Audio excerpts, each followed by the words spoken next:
repérer les colonnes de véhicules du front Polisario. L'accrochage à la roquette et au mortier peut surgir à chaque instant. Depuis que la Mauritanie et le Maroc se sont partagés le territoire du Sahara occidental après le départ des Espagnols, c'est la guerre, dirigée contre les agglomérations à partir des bases du Polisario de la frontière algérienne.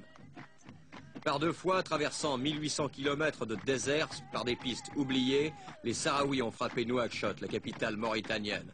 C'est lors d'une de ces attaques qu'Al-Wali, leur grand leader, a perdu la vie.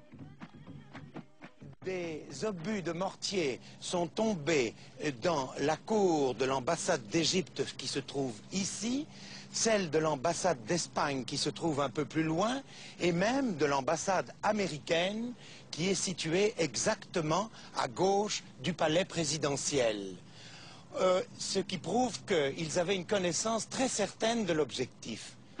Oui, défendre un territoire grand comme 2,5 fois la France avec une mini-armée de 12 000 hommes n'est pas chose facile. Écoutez le président mauritanien Mokhtar Ould Daddah.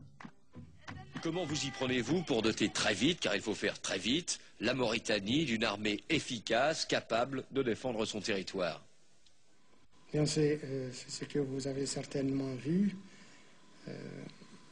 Au lendemain de notre accession à l'indépendance, nous avions un seul ennemi à combattre, c'est le sous-développement. Et ce qui vous explique que pendant les 15 premières années de notre vie d'État indépendant, nous n'avions pratiquement pas d'armée. Depuis que nous avons été agressés par l'Algérie, nous essayons de constituer des forces armées et de sécurité capables de faire face à l'agression.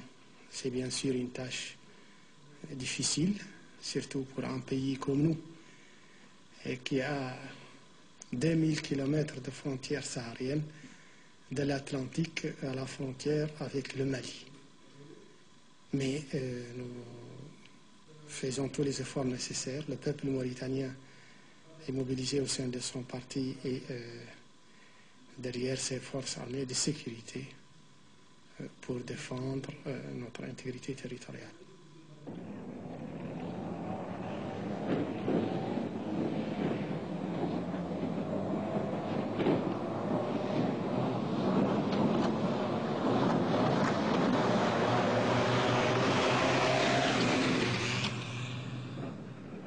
Car ces attaques répétées du Polisario ont déjà coûté des centaines de morts au Maroc et à la Mauritanie. Comptant sur l'aide des experts militaires français qui conseillent son haut commandement, sur des armes françaises également, l'armée du président Ould Daddah se bat à la fois contre le Polisario et contre l'OTAN.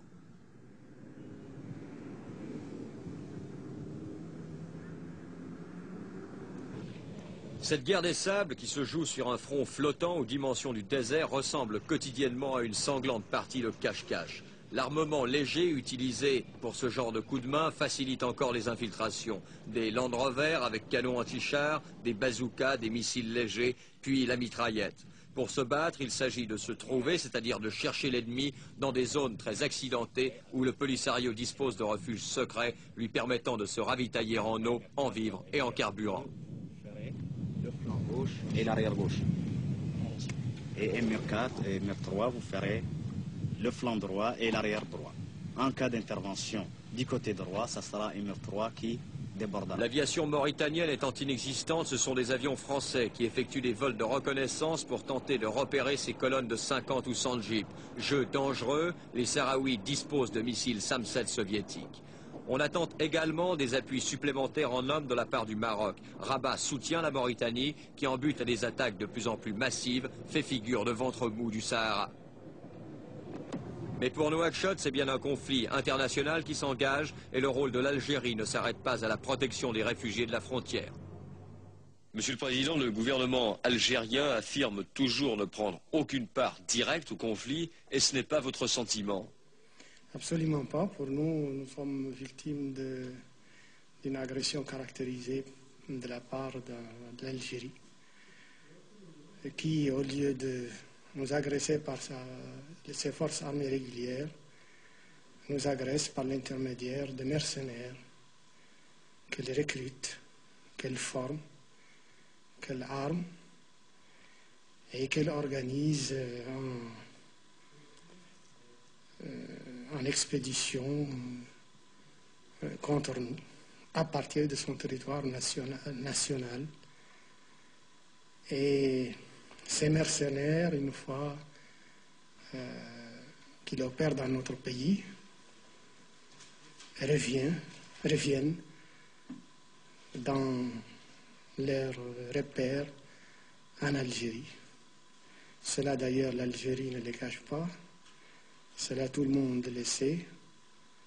Mais ce qui nous étonne, c'est qu'aucune voix ne s'élève pour dénoncer ces formes d'agression caractérisées qui violent notre intégrité territoriale et qui provoquent chez nous tous les désordres que vous connaissez, car, comme vous le savez, les mercenaires algériens pillent, s'attaquent à des pauvres nomades, des pauvres paysans dans la nature, ils les tuent, ils les prennent en otage et ils reviennent dans l'impunité quand nous n'arrivons pas à les intercepter, sûrs qu'ils sont qu'en Algérie, ils sont hors de notre portée.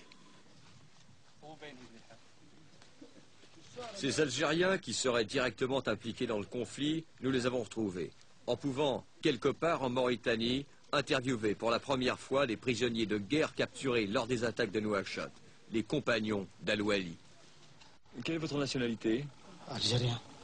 Et vous êtes membre de l'armée algérienne? L'armée, oui. Et vous avez été fait prisonnier alors que vous vous battiez avec le Polisario? Oui. Quelles ont été les conditions dans lesquelles vous avez été fait prisonnier?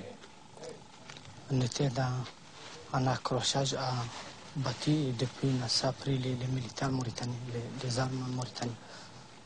Et il y a combien de temps que vous avez été fait prisonnier? Depuis le mois 10, 76. Octobre 76. Oui. Vous êtes aussi algérien? Oui. Vous avez été fait prisonnier lors de l'attaque de Nouakchott où vous étiez avec le groupe Al-Wali? Ah, oui. Comment est-ce que ça s'est passé? On était à peu près 150 km d'ici. Et il y avait l'armée mauritanienne qui nous a... Encerclés? Ah, oui. Et ils nous ont capturés, ils nous ont pris ici. Est-ce qu'il y a eu beaucoup de morts dans votre groupe? Ah, il y avait à peu près 2 morts. Comment est-ce que vous êtes traité ici en tant que prisonnier? Ça va, pas mal, très bien.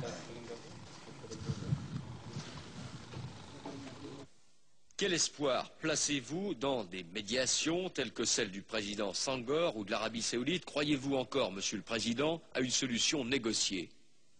D'abord, c'est la première partie de votre question. Il faudrait plutôt la poser aux responsables algériens, car tous les efforts entrepris par des pays amis et frères pour trouver une solution en vue de diminuer la tension créée dans notre sous-région par l'agression algérienne, toutes ces tentatives ont échoué à cause de l'intransigeance algérienne. C'est donc aux responsables algériens qu'il conviendrait de poser cette question. Quant à nous, notre position est très connue. Je la rappelle, nous ne saurions discuter toute solution qui aurait pour objet de remettre en cause notre réunification nationale, car pour nous la réunification était un impératif catégorique, un devoir sacré, et nous l'avons réalisé. Par contre, tout ce qui aura pour but de diminuer la tension dans notre sous-région, nous sommes prêts à y participer avec nos modestes moyens.